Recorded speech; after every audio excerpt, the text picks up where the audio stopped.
श्री सद्गुरु महाराज की जय।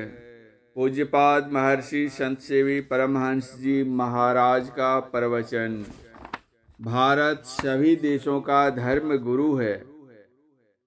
इस प्रवचन का तीसरा अंतिम भाग महर्षि में ही पदावली में है।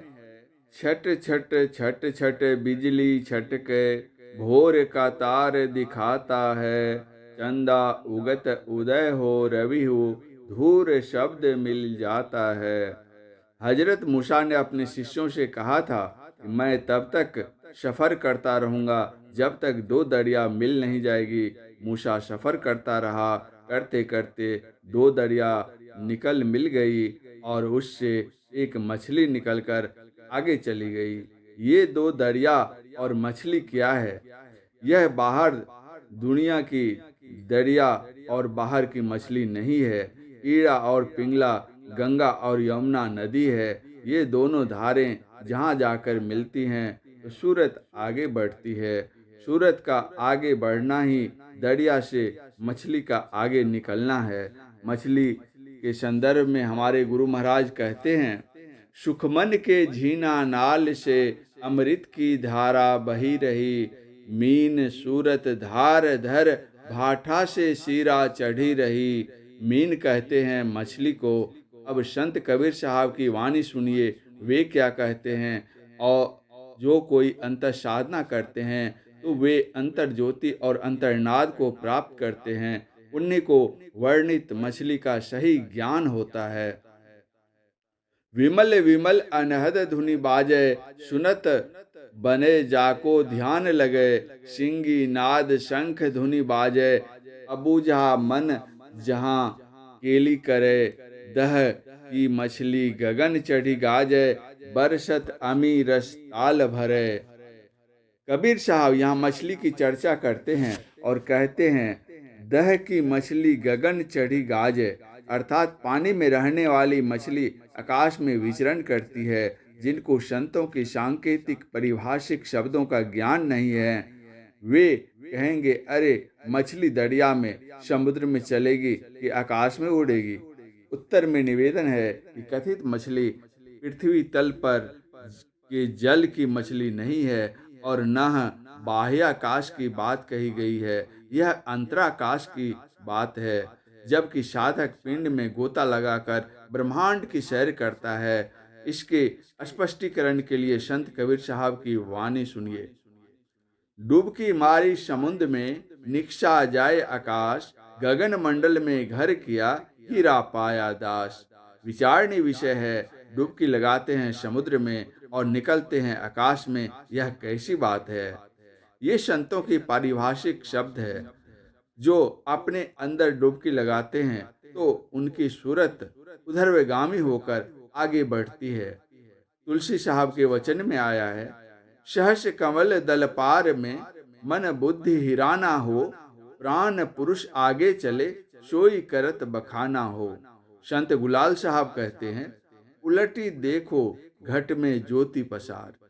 जो कोई उलटते हैं अर्थात बहिर्मुख से अंतर्मुख होते हैं, 9 द्वार से 10वें द्वार में प्रवेश करते हैं तो उन्हें अंतः प्रकाश मिलता है।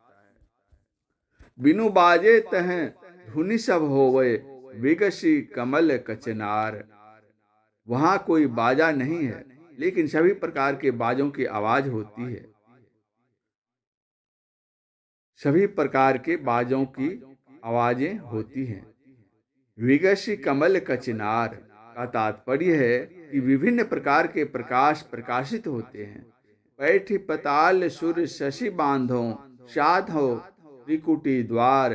गंग जमुन के वार पार बिच, भरतु है अमेय करार। संत गुलाल साहब कहते हैं, पाताल में बैठकर सूर्य चंद्रमा को बांधो। यह पाताल में बैठना क्या है? यह है अपने अंदर में प्रवेश करना। जो अपने अंदर प्रवेश करते हैं वे चंद सूर्य को एक कर लेते हैं। वही ईड़ा पिंगला है, वही गंगा जमुना है। पिंगला पिंगला सुखमन शोधो, बहत शिखर मुखधार। सुरति निरति ले बैठ गगन पर, सहज उठे झनकार। सोहंग डोरी मूल गही बांधो, मानिक बरत लिलार, कह गुलाल सत गुरु बर पायो, भरो है मुक्ति भंडार। जो कोई अंतर साधना करता है वे अंधकार से प्रकाश में जाते हैं। हम लोग पाठ करते हैं, तमसो माँ ज्योतिर्गमय, अस्तो माँ सदगमय, मृत्योर्मा अमृत गमय। गंभीरता पूर्वक जरा सोचिए, पाठ करते हैं, करते इतनी उम्र हो गई, लेकिन क्या कभी भेंट हुई अंधकार के पार प्रकाश से? संत सूरदास जी महाराज कहते हैं, तेल तूल पावक कुट भरी धरी, बने न दिया प्रकाशत, कहत बनाए दीप की बातें, कैसे हो तम नाशत। अंधेरे में कोई बैठा हुआ हो और कहे कि दिया लाओ, बत्ती लाओ, तेल लाओ, माचिस लाओ, तिल्ली घिसो, दिया जलाओ, तो क्या प्रकाश हो जाएगा? अरे दीप, तेल, बत्ती और माचिस लाइए और उसे जलाइए, तब प्रकाश होगा, केवल कहने से नहीं होगा। उसी तरह हम लोग कहते हैं, तमसो माँ ज्योतिर्गमय, ओम भूर्भुवः तस्य विदुर्वरेण्यं, भर्गो देवस्य धीमहि धियो यो नः प्रचोदयात्। लेकिन प्रकाश कहाँ? प्रकाश में जो जाने की कला है उसको जानिए और कीजिए, तब प्रकाश होगा। ऋषियों ने कितना सुंदर कहा है, तमसो माँ ज्योतिर्गमय, अस्तो माँ सद्गमय, मृत्योर्मा अमृतगमय। तीनों का एक दूसरे से अन्योन्याश्रय संबंध है। जब तक हम तम में रहेंगे तब तक असत में रहेंगे, और तब तक हम मृत्यु के मुख में रहेंगे। जब हम तम से प्रकाश में जाएंगे तब तक असत में रहेंगे, तब तक हम मृत्यु के मुख में रहेंगे। जब तम से प्रकाश में जाएंगे तो असत से सत्य में जाएंगे और मृत्यु के मुख से निकलकर अमृत तत्व का लाभ करेंगे। निश्चित, दृढ़, टलने वाली नहीं, ऐसी अमृत की धारा अपने अंदर है। वह अमृत प्रकाश और शब्द रूप में सबके अंदर है। गुरु नानक देव जी महाराज कहते हैं, रिम झिम बरसे अमृत धारा, मनु पीवै सुनि शब्द विचारा, अनद विनोद करे दिन राति, सदा सदा हरि केला जीव। अपने अंदर ज्योति और शब्द की चर्चा होती है। यह ज्योति और नाद क्या है? हमारे गुरुदेव कहा करते थे कि जैसे कोई बच्चा अपनी माँ की गोद में जाना चाहे या पिता की गोद में बैठना चाहे, तो जैसे ही बच्चा माँ या पिता की गोद की ओर बढ़ता है, वैसे ही उसके माता पिता अपने दोनों हाथों को फैलाकर उसको अपनी गोद में बिठा लेते हैं। उसी तरह जो साधक अपने अंदर अंदर चलकर प्रभु से मिलना चाहते हैं, परमात्मा की गोद में बैठना चाहते हैं, तो परमात्मा अपने पहले अपना बायां हाथ देते हैं, वह है प्रकाश, और फिर आगे बढ़ने पर दायां हाथ देते हैं, वह है शब्द। जो प्रकाश और शब्द को पकड़ लेता है वह परमात्मा की गोद में जाकर बैठ जाता है। जो परमात्मा की गोद में जाकर बैठ गया उसको उतारेगा कौन? कोई नहीं उतार सकता। यह अंतः साधना की बात है। हमारे शरीर में जब तक गर्मी है, नाड़ियां चलती हैं, हृदय की धड़कन है, श्वास प्रश्वास की गति है, तब तक शरीर जीवित है। हृदय की धड़कन और श्वास की गति बंद हो जाए, शरीर की गति समाप्त हो जाए, तो शरीर मृत हो जाएगा। जैसे शरीर में गर्मी और शब्द है तो शरीर जीवित है। शरीर में गर्मी और शब्द यानी धड़कन नहीं रहे तो शरीर मृत है। उसी तरह है, जिस धर्म में ज्योति और नाद की साधना है वह जीवित धर्म, और जिसमें ये दोनों नहीं है वह धर्म मृत है। संत मत का ज्ञान बतलाता है कि अंधकार से प्रकाश में जाओ, प्रकाश से शब्द में जाओ और उस शब्द को पकड़कर आगे बढ़ो। गुरु नानक देव जी कहते हैं, पंच शब्द धुनकार धुन। हमारे अंदर 5 नौबत के 5 केंद्रीय शब्द हैं। उस एक एक केंद्रीय शब्द को पकड़कर आगे बढ़ो। हमारे गुरुदेव कहते हैं, बजती है 5 नौबतें, सुनी एक एक को, प्रति एक पे चढ़ी जाए के निज नाह खोजना। पंचम बजय धुर घर से जहाँ आप विराजें, गुरु की कृपा से में ही तह पहुँची खोजना। स्थूल सूक्ष्म की जो संधि है वह पहला केंद्र है, सूक्ष्म कारण की संधि दूसरा केंद्र है, महाकारण कारण की संधि तीसरा केंद्र है, महाकारण कैवल्य की संधि चौथा केंद्र है, कैवल्य और परम प्रभु परमात्मा के बीच में पांचवा केंद्र है। एक एक केंद्र के एक एक नौबत है। शब्द में अपनी ओर खींचने का गुण होता है। जो स्थूल और सूक्ष्म की संधि पर अपनी दृष्टि को सूरत को टिकाता है वह तो वहाँ उसको सूक्ष्म का केंद्रीय शब्द सुनाई पड़ता है, उससे खींचकर वह वहाँ जाता है। सूक्ष्म के केंद्रीय शब्द को पकड़कर कारण के केंद्र पर पहुँचता है, महाकारण के केंद्रीय शब्द को पकड़कर कैवल्य के केंद्र पर जाता है और कैवल्य के केंद्रीय के शब्द को पकड़कर वह परम प्रभु परमात्मा से मिलकर एक मेक हो जाता है। यह जीव जहाँ से आया है उस ओर को उलटना होता है, अर्थात यह निशब्द से शब्द में, शब्द से प्रकाश में, प्रकाश से शब्द में आया है। अब इसको अंधकार से प्रकाश में, प्रकाश से शब्द में और शब्द से निशब्द में पहुंचना है।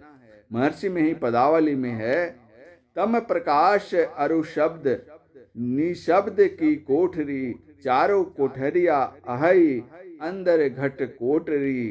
तू उतरी परियो तम माही पीव निःशब्द में, यही ते पड़ी गयो दूर चलो निःशब्द में। नयन कमल तम माझ से पंथ ही धारिये, सुनी धुनी ज्योति निहारी के पंथ सिधारिये। जो कोई मानस जप, मानस ध्यान, दृष्टि साधन और नादानुसंधान की साधना करते हैं वे चलते चलते अंधकार से प्रकाश में, प्रकाश से शब्द में और शब्द से निशब्द, निशब्दं परम पदम में जाकर परमात्मा से मिलकर एक हो जाते हैं। इसी को मौलाना रूम के शब्दों में हम कह सकते हैं, खुदा जुदा की एक सूरत नुक्ता भेद बताता है, नुक्ता ऊपर नुक्ता नीचे नुक्ता आता जाता है। तथा नुक्ते के हेर फेर से तुमसे जुदा हुआ, नुक्ता तो जो धरा सर पर खुद ही खुदा हुआ। खे और जिम दोनों की आकृति एक सी होती है, केवल बिंदा का अंतर होता है। खे के ऊपर बिंदा होता है और जिम के नीचे बिंदा होता है। जब ऊपर में बिंदा होता है खे से जुदा, खे से खुदा हो जाता है, और जब नीचे बिंदा होता है तो जिम से जुदा हो जाता है। उसी तरह जब हमारी सूरत नीचे आएगी तो हम खुदा से जुदा हो जाएंगे, और जब हमारी सूरत को संभाल करके, जब अपनी सूरत को संभाल करके ऊपर ले जाएंगे। संत कबीर साहब के वचन में है, सूरत फंसी संसार में आते पड़ीगा दूर, सूरत बांधी सुअस्थिर करो आठों पहर हुजूर। और संत राधा स्वामी साहब कहते हैं, सहस कमल दल त्रिकुटी धाओ, हवर गुफा सतलोक निहार, अलख अगम के पार सिधाओ, राधा स्वामी चरण संहार। हम अपनी फैली हुई दृष्टि धाराओं को, सूरत को समेटने को आरंभ आज्ञा चक्र से करें। यह संत मत की साधना है।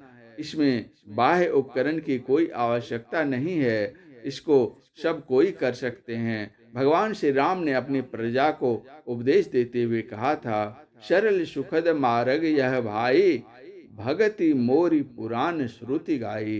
रामचरितमानस। यह अंत साधना नर नारी, धनी गरीब, विद्वान अविद्वान सबके लिए है, सभी जातियों और सभी देशों के लोगों के लिए है। इस मार्ग पर चलकर सबको अपना परम कल्याण करना चाहिए। श्री सद्गुरु महाराज की जय। महर्षि संत सेवी परमहंस जी महाराज का यह प्रवचन 28वें महाधिवेशन बराड़ी भागलपुर बिहार में दिनांक 19/4/1999 ईस्वी के प्रातःकालीन सत्संग के शुभ अवसर पर हुआ था।